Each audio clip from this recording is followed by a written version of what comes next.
আসসালামু আলাইকুম ওয়া রাহমাতুল্লাহি ওয়া বারাকাতুহু।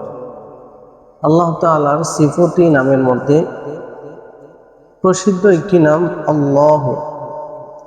যে ব্যক্তি এই পবিত্র নামটি প্রতিদিন হাজারবার পাঠ করে, আল্লাহ তাআলা তাহাকে পূর্ণ ইয়াকিন ও বিশ্বাসী নসিব করেন।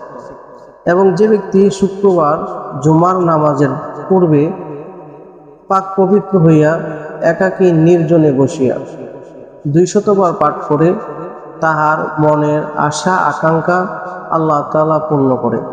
সুবহানাল্লাহ। যত বড় মুশকিলের কাজই হোক না কেন, সব সহজ হইয়া যায়। যে রোগীর চিকিৎসা করিয়া ডাক্তার পর্যন্ত নিরাশ হইয়াছে, সেই রোগীর উপর এই ইসমটি পড়িলে যদি মৃত্যু উপস্থিত না হইয়া থাকে, তবে আল্লাহর হুকুমে রোগ ভালো হয়ে যাবে ইনশাআল্লাহ।